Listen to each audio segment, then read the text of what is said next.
This is the Penguin Classics edition of the Consolation of Philosophy by Boethius. A very good edition of a very, very good book. Now let's start with the basics. Who is Boethius? Boethius is a Christian medieval philosopher from, I believe, the 400s and 500s AD, from the declining years of the Roman Empire. Speaking of the empire, he himself worked for the Emperor Theodoric, or Theodoric, if you like. Boethius serves the emperor. Boethius serves the people. Boethius is, in fact, an honest politician, or better yet, a statesman. And this is connected to him being a philosopher. He tells us in Book 1 of the Consolation that he got involved in politics and governance out of obedience to the teaching of Plato's Republic, that philosophers have an obligation to do this. Now, one very, very reasonable interpretation of the Republic is that the reason, or at least one of the reasons, philosophers have an obligation to get involved in governance is that they love wisdom, which means, as lovers of wisdom, they're not going to sacrifice what is right for the sake of getting more money, power, fame, or sex. So while perhaps not all politicians are jerks, I'm at least an optimist enough of an optimist to think that there are some honest politicians in the world. You know very well that many politicians are big jerks, but not Boethius, because he was a lover of wisdom, a lover of justice, following Plato in his statesmanship. He was honest, so he was a problem for those politicians who were corrupt, and so they got him in trouble. They brought some false charges against him, and then he was exiled, tortured, and killed. That's who Boethius is, very briefly.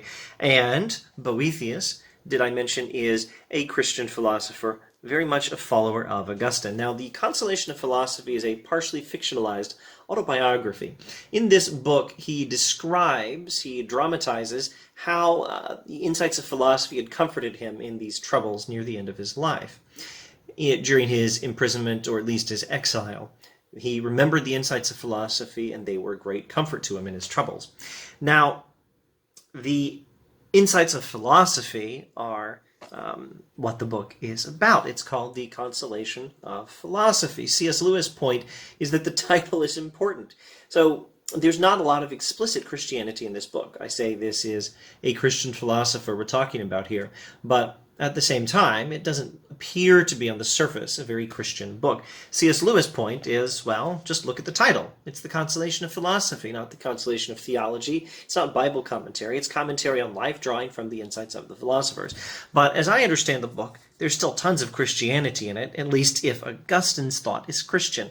The book draws from sources like the Stoics, it draws from Plato, it draws from Cicero, and it draws from Augustine.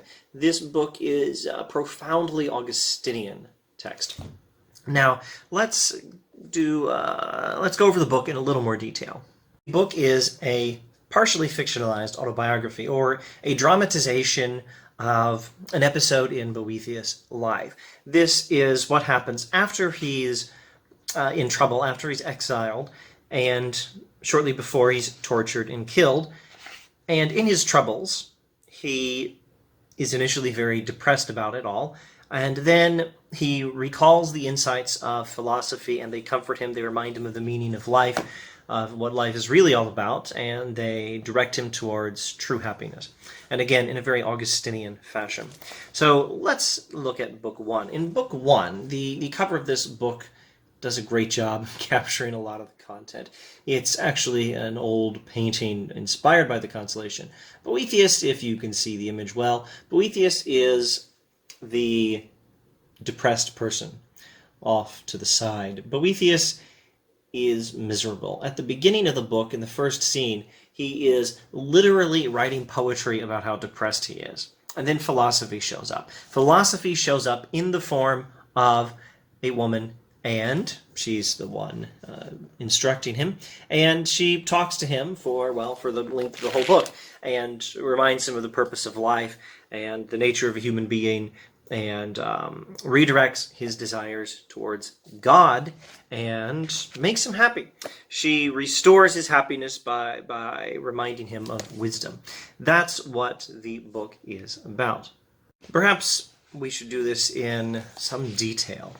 Boethius is writing this poetry about how depressed he is, and Lady Philosophy shows up. And sometimes she was of average human size, while at other times she seemed to touch the very sky with the top of her head, and when she lifted herself even higher, she pierced it and was lost to human sight. Wonderful description. It sounds strange. I mean, how do you imagine this woman appearing in a prison cell, or maybe just in some home where he's exiled somewhere, and sometimes having a head that goes up past the clouds, and other times being of average human size? Well, it's difficult to imagine. Maybe a good filmmaker could come up with a way of representing this, but the symbolism is magnificent. Sometimes she is just fit for ordinary human circumstances because she is Lady Philosophy. She is philosophy, and she gives us advice that's appropriate for everyday matters. But other times, her head is past the skies. Sometimes, when she lifted herself even higher, she pierced it, it being the sky, and was lost to human sight, because philosophy ultimately gives us some insight into mysteries that are even beyond human understanding. And this is actually what the whole book is trying to do. The whole book is structured by the appearance of Lady Philosophy. We begin in everyday human affairs where Lady Philosophy meets us, where philosophy meets us with its insights, and then by the end of the book, Boethius is contemplating lofty insights and getting some limited, impartial human understanding of what is ultimately beyond human understanding, knowing in part. Knowing in part, how does the phrase from Paul go? Seeing is in a glass darkly.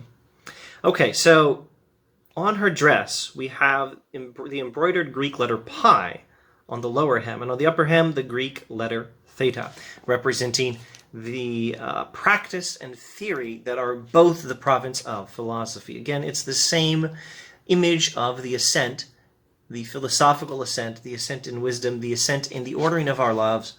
That is the topic of the book. The lower level of philosophy is concerned with very practical human affairs, everyday affairs. Pi stands for praxis, practice in Greek. The English practice derives from the Greek praxis. And then theta stands for theoria, for the most lofty theories philosophy is capable of studying. And ultimately, we will ascend towards knowledge of these things, or at least a working understanding of these things, a grand theory of ultimate reality, or at least a working understanding of some aspects of ultimate reality by the end of the book. Philosophy meets us in our everyday affairs, but philosophy can help us ascend to knowledge of loftier things. And she observes that the muses are accompanying Boethius. While Boethius is writing his depressing poetry, the muses are here. These are the goddesses of poetry and the arts from Greek mythology. And in Book 1, they symbolize Boethius' despairing emotions, but as part of the literature, they're encouraging his despair. And philosophy's not happy about it. Who, she demanded, her piercing eyes alight with fire, has allowed these hysterical sluts to approach this sick man's bedside? These hysterical sluts. She drives away the muses after saying that, and some delightful commentary on what the muses do. She tells them to leave, and they leave. This woman of such imperious authority has driven away the muses. This does not necessarily mean that there's anything wrong with the arts or with emotion. That would be very contrary to the sort of thing Boethius would talk about, and that's contrary even to what is in this book. And in fact, she references her own muses who are under her instruction. Better trained emotions, better ordered arts, things that are not helping the human being despair by worrying about lower things, but things that help the human soul ascend to knowledge of better things. Let's see, at the beginning of Book 2, she references some of who I take to be her own muses. Rhetoric properly managed, rhetoric subservient to wisdom, and music. The maidservant of my house. She refers to music as the maidservant of her house. Anyway, this woman drives away the muses, and Boethius does not recognize her. And she gives him an initial diagnosis. She says she is here to heal Boethius. Philosophy, as we study in the ancient texts from at least as early as Socrates in Plato's writings, philosophy is like medicine for our souls. She is here to heal Boethius' soul, and she gives him a preliminary diagnosis. He is suffering from a touch of amnesia. Now, this is not only because he does not recognize her, it's because he's forgotten who he actually is. He initially, under her instruction, much as a patient describes his symptoms to the physician, describes why he is upset, and he does some whining about, well, really about the problem of evil. Why do good things happen to bad people? Why do bad things happen to good people? And why would God let this happen? And this is a very personal and pressing problem for him. It's an urgent personal problem because he's one of those good people who's the victim of one of those bad people. Things seem to be going well for them and badly for him, and apparently God's letting this happen, and this makes Boethius upset.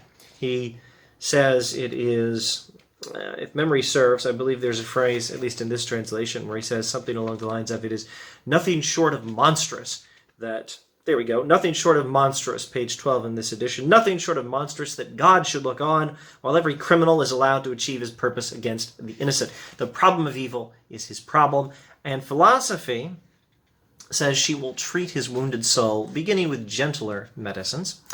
And Boethius actually does say he believes the universe is governed by a rational order, but he doesn't understand it. He doesn't know what methods God is using to govern the universe.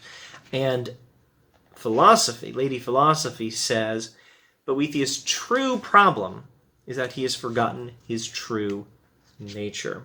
Now this is fascinating. This shows, this calls for a little bit of interpretation. I believe it's somewhere in Book 1. I'm just seeing if I can find the specific passage. Boethius asks him what he, Lady Philosophy asks him what he is, and Boethius replies, "Oh, I'm a rational animal."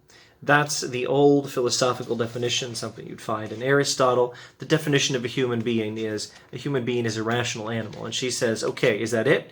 Is that your full definition of a human being? And he says, yeah, that's pretty much it. And then she says, now I've figured out your problem. The problem is that you have forgotten what you really are. Now, what does this mean? I think this means that while there may be a very good definition of the human being in this description of the human being as a rational animal, it's not a complete description of the human purpose. The human purpose is not just to be a rational animal living on this earth. The human purpose is also to be good and to know God. Here we go. It's in section 6. Can you then tell me what man is? Says Philosophy. Are you asking me if I know whether man is a rational and mortal animal? Says Boethius. I do know it, and I acknowledge that that is what I am. Lady Philosophy. Are you sure you are not something more? Quite sure, replies Boethius. Now I know the other cause, or rather the major cause of your illness. You have forgotten your true nature. And she's going to remind him of his true nature throughout the rest of the book. Now, since he still believes in God, there is much hope that his soul will be made well. But we have to begin, as she says, with gentler medicines. And making a long story, or at least a story of this many pages, short, we begin with Lady Fortune. So back to the cover of the book. Who is this other woman? This is Fortune, and she is spinning her wheel. The Wheel of Fortune may be a classic TV show, but before it was a classic TV show, it was an image in classic literature going back to before Boethius. I believe Cicero at least had used the image before. Honestly, I don't remember where it came from originally. It may have been Cicero for all I recall. The image is of what fortune does, or what circumstances in the world do. And what they do is, well, they spin us around on wheels. We go up in the world and we go down in the world. Here's a guy going up in the world. Here's someone who's at the top of the world. Here's someone going down in the world. And this is what fortune does. This is Lady Fortune, and she spins us around on her wheel, making things go well for us, then go badly for us. Much as the stock market goes up and down. Or it'll go up, down, up, down, up, down, up, down, up, down.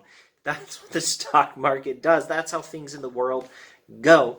And this will, of course, make you miserable. And if you're not miserable and you're wise enough to know what possibilities await you, then you will know that misery could very well be just around the corner. This is how it will be if you stake your happiness on the things that are under the control of fortune. And what is under the control of fortune? What are things like when we go up in the world? What when we seem to be doing well in the world is fortune giving us? And what, when we seem to be doing badly in the world, is fortune taking away? Money, power, fame, physical pleasures. The usual list of things we think are the purpose of life. And Lady Philosophy tells us fortune is a big jerk. And you should not stake your happiness on anything under her control. This is the first treatment Lady Philosophy uses to heal Boethius' soul in Book 2, where she exposes the ways of fortune in her wheel, where she's always bringing us up in the world and then bringing us down, and reminds Boethius that this was to be expected. Boethius' own sufferings at this time were to be expected. Then, as another treatment, she urges Boethius to count his former blessings. And she reminds him again that his present misfortune is not surprising. His former blessings were quite impressive. He married into a wonderful family. His father-in-law is a wonderful person. His wife is a wonderful woman. Boethius is one of those rare philosophers in the history of philosophy, one of those rare great philosophers from the history of philosophy who was married and had a good marriage. Maybe Aristotle, I believe William James, but you could name so many philosophers who were not happily married. Many of them were weird guys who had no marriage at all.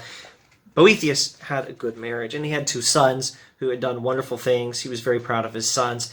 And as it turns out, his former blessings were pretty impressive. And Lady Philosophy reminds him to count his present blessings, like his friends and his noble wife. He still has a wonderful wife. There are things to be grateful for. These are things philosophy tells him to treat him with gentler medicines, to restore him to a state more closely approximating wisdom, so that then she can give him better wisdom, so that then she can heal his soul more thoroughly. Because again, the point is to remind him of his true nature. The true source of his suffering was that he had forgotten his nature.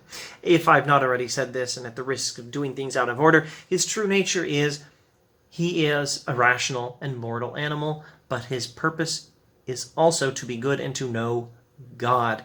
And this is what he has forgotten. And this is why he is depressed. He's been writing this poetry about how depressed he is because fortune had given him some money, some power, and some fame. He'd been a very important character in the government, a very important official in the government of the Roman Empire.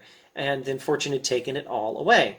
And he should be grateful for what he had, grateful for what he still has, and he should have known this was likely to happen because this is what fortune does. And he should realize that none of these things, none of the money, power, or fame, none of these things was really the purpose of life. None of these things should have made him happy. He should never have staked his happiness on these things. Basically, fortune was a little nice to Boethius, and he let it go to his head.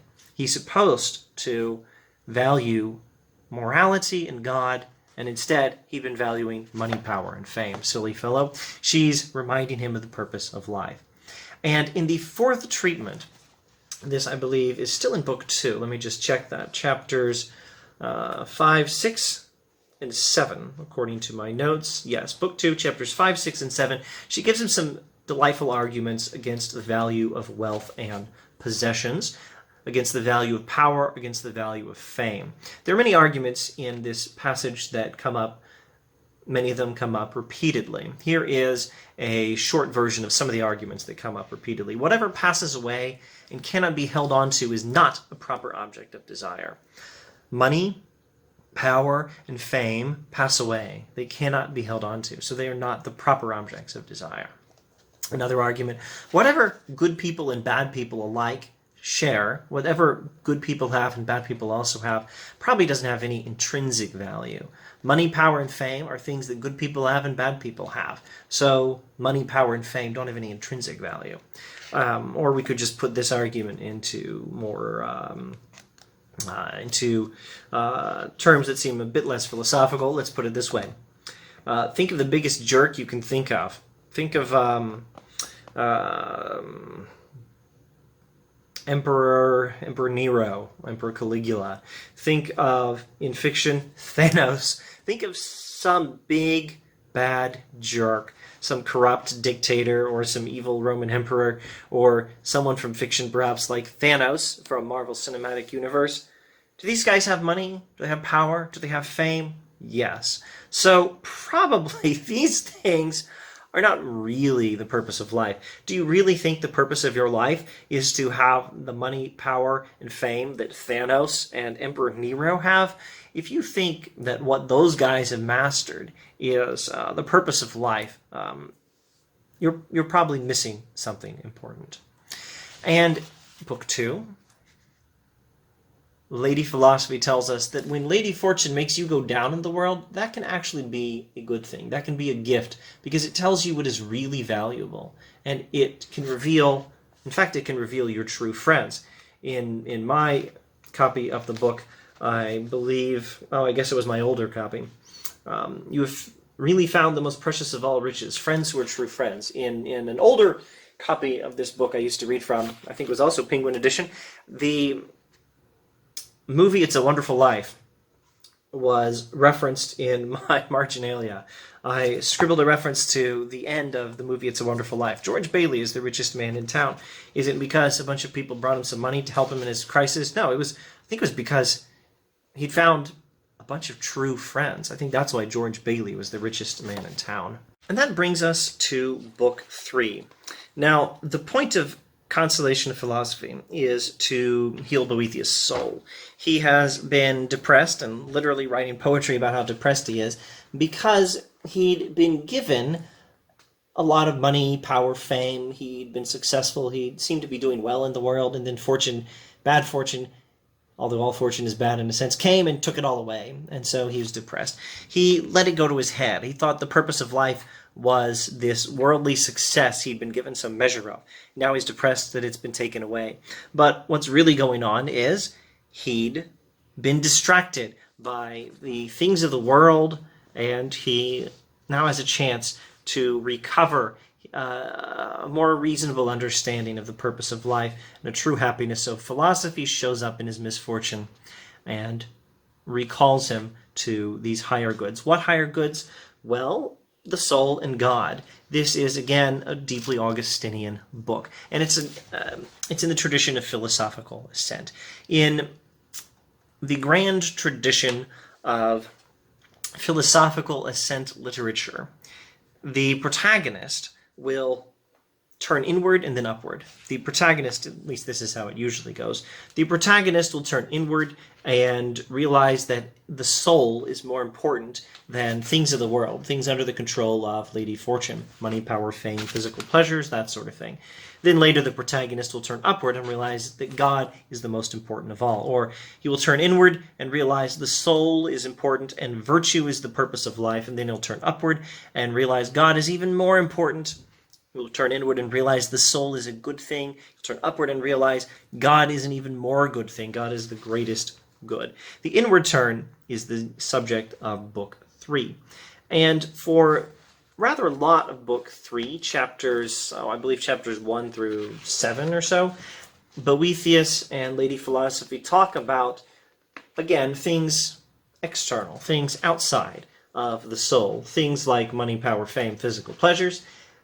And Lady Philosophy tells us this is not the purpose of life, but she talks about them in such a way as to direct Boethius to what really is the purpose of life. So, that's chapters 1 through 8 of Book 3, and then chapter 9 is the turning point, where he's been prepared by an understanding of the emptiness of these lesser goods these lesser things, he's been prepared by reviewing why they do not lead to true happiness. He's been prepared by reviewing that to move to a better understanding of true happiness, which will be the second half of Book 3. But let's finish up the first half. But you say you are eager to hear more, says Lady Philosophy. You would be more than eager if you knew the destination I'm trying to bring you to. I asked what it was, Boethius recounts, and she told me that it was true happiness. Your mind dreams of it, she said, but your sight is clouded by shadows of happiness and cannot see reality. She says, for the desire for true good is planted by nature in the minds of men, only error leads them astray towards false good. She says, in spite of a clouded memory, the mind seeks its own good, though like a drunkard it cannot find the path home. We human beings have built into our souls some understanding of true goodness and true happiness, and we seek it. But we seek it in different ways, most of them wrong ways. We mistake some lesser thing for true happiness. And part of this is a really interesting bit of, well, let's call it moral psychology. She says, but it's also metaethics, a bit of metaphysics and ethics and moral psychology all combined. She says happiness has certain characteristics, and we take things, lesser things in this world that we think provide those characteristics, and we seek those things to be happy. Let's look at these characteristics.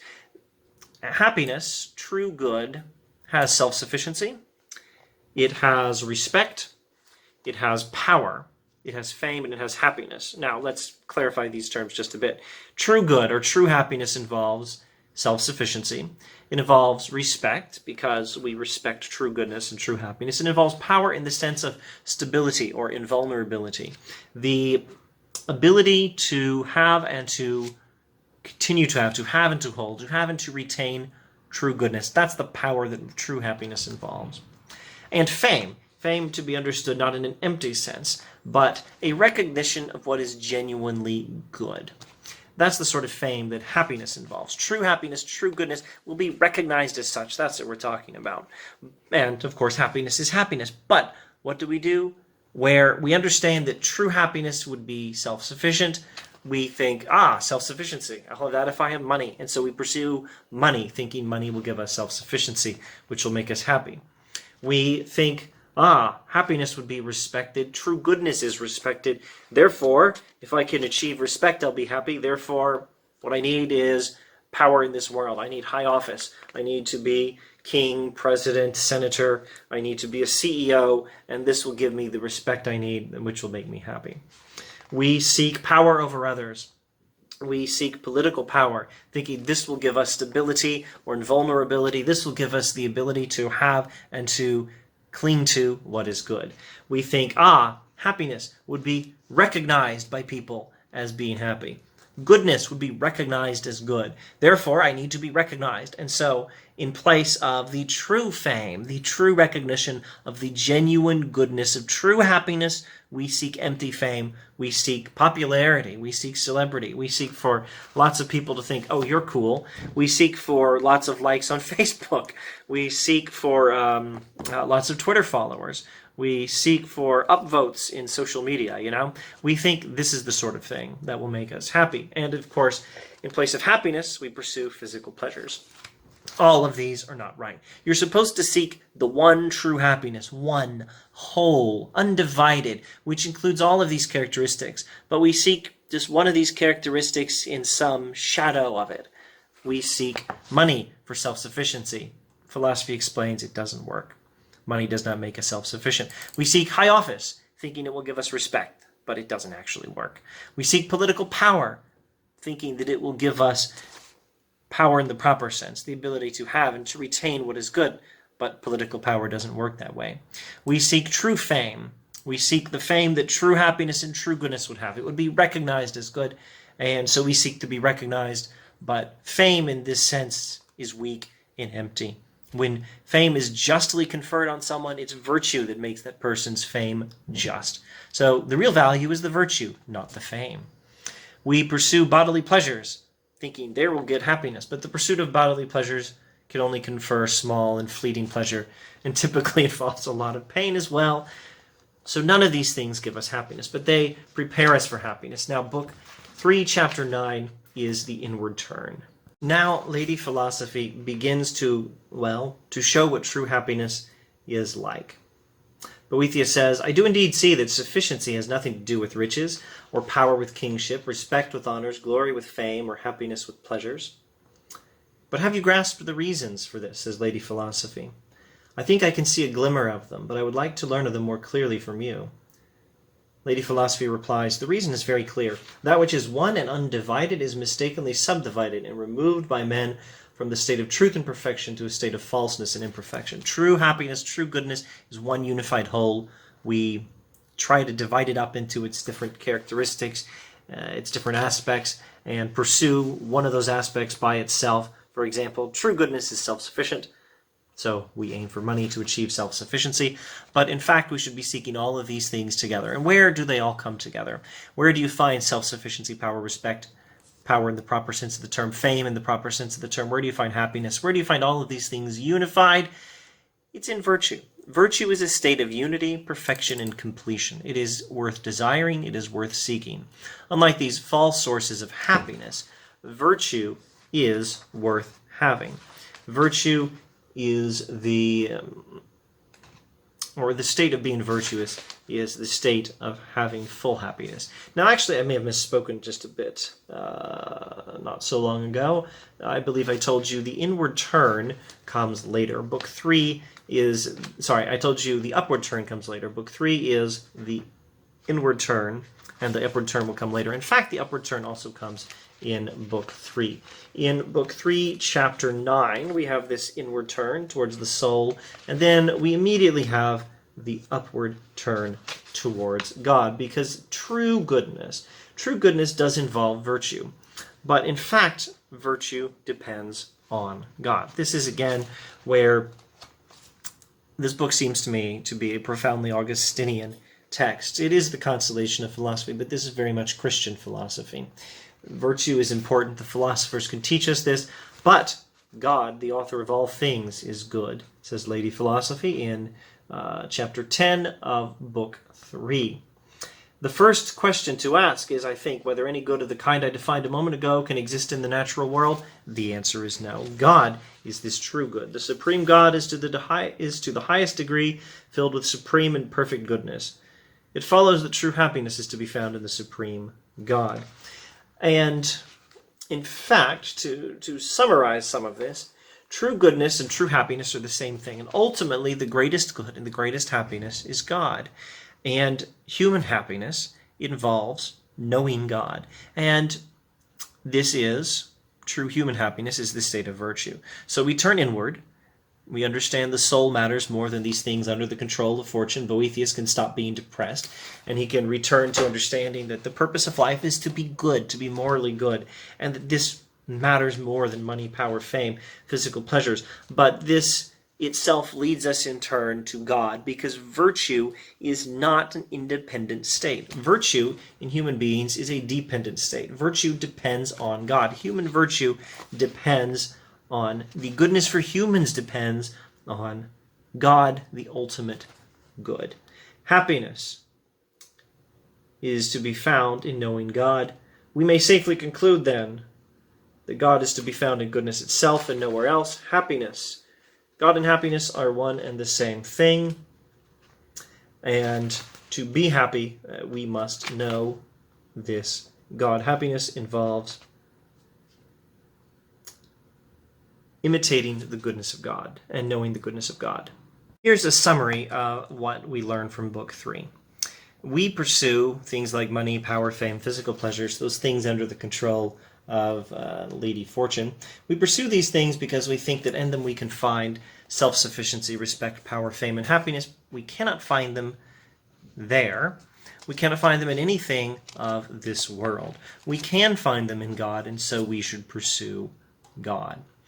Now, Book 3 has some marvelous, let's call it philosophical theology, some marvelous commentary on the unity and the goodness of God. And the unity means the simplicity of God. Simplicity not meaning easy to understand, but a state of perfect oneness. God is a single unified whole. This is a wonderful passage on this doctrine that God is a single unified whole, the doctrine of divine simplicity. Let's make a few brief observations on books 4 and 5. So far, we've only gone through 3 out of the 5 books of the Consolation of Philosophy. Book 4, having got us this far, will give us a working understanding of the problem of evil. This is a magnificent case of a Christian philosopher like Augustine responding to the problem of evil and giving a defense of the idea that despite the appearance of evil prospering and goodness suffering, in fact, it is the reverse. If we could see things properly, we would understand this. Book 4 tries to give us a hint of how to understand these things properly. And it would actually take some time to go over every single response to the problem of evil that you can find in Book 4. I'm not even going to try in this video. I don't think I've ever even tried systematically to do it myself. Here's a few hints on the sort of things you find here. Book 4 presents the problem of evil again. Boethius expresses the greatest cause of my sadness again in Book 4, Chapter 1, and then promptly rediscovers this analysis building on Book 3. Happiness requires virtue. The wicked are not virtuous, so they're not actually happy. So despite the appearance of evil prospering and good people suffering, in fact, the good are always strong, the wicked are always bereft of all power. These are facts you will be able to see, the one being proved by the other, in context of this analysis. Book 4, Chapter 2, virtue is its own reward. Vice is its own punishment, because that's the way the human being exists. That's the very nature of happiness, that happiness requires virtue, as we see in Book 4. Happiness requires virtue and participation in the goodness of God. The wicked aren't doing that, so they're not actually happy despite some appearances. Why do they seem happy? Well, because, like Boethius at the beginning, we are missing the whole point. We're thinking happiness is found in all these lesser goods, these, as Book 3 is explained, these shadows of one aspect of happiness. Happiness is found in all of these aspects put together, perfect true goodness, which is ultimately God. And for human beings, the good is to enjoy and participate in and imitate the goodness of God. Virtue, which depends on knowing and participating in the goodness of God. That's the good for the human being. And if we think otherwise, then we might think that good things happen to bad people and bad things happen to good people. But we're getting it wrong. The way the universe is constructed and the way the human being is constructed is such that happiness requires virtue. It doesn't happen to the evil. We think it does because we think money, power, fame, and physical pleasures make for happiness, and they actually don't. They only give us pale imitations of true happiness. So, the natural function of the human being is to be virtuous, and the good are powerful, and the bad are weak, because they're not following the proper human function. It is clear that good deeds never lack reward, or crimes their appropriate punishment. There is so much responding on these, responding in this fashion to the problem of evil. We don't have time to go over it in any kind of detail. Now let's briefly look at Book 5. The ascent is completed in Book 5. Boethius begins literally staring at dust in his depression because he's been too much enamored with things under the control of fortune, worldly things. And now he moves on to a reflection on God. Once earth has been surpassed, it gives the stars, says Lady Philosophy at the end of Book 4. And this is a metaphor. It's not about earth and stars. Stars are physical things. It's about all physical things. It's moving past contemplation of physical things to contemplation of God. Book 5 has a contemplation of God. Now, we've already had some nice contemplation of God in Book 3. Now we do some more contemplation of God, specifically a bit of philosophical theology where we analyze the idea that God is outside of time. This Book 5 of the Consolation is one of the classic passages on the idea that God is outside of time, an important idea in the history of philosophy and theology. Not an original idea. Again, it's Augustinian. Boethius got this from Augustine. And C.S. Lewis loved this passage in the Consolation. Boethius, once Earth has been surpassed, it gives the stars, is now raising his mind to reflect on the majesty of God as a being outside of time. Now, the analysis is fairly deep and complex. It's heady. It might even be dizzying. But understand that it's Boethius ascending.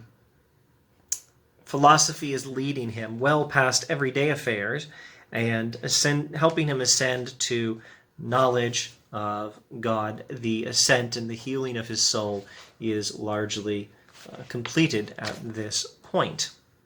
If you've watched this far, I don't really have any reward for you except this short summary of the Consolation of Philosophy.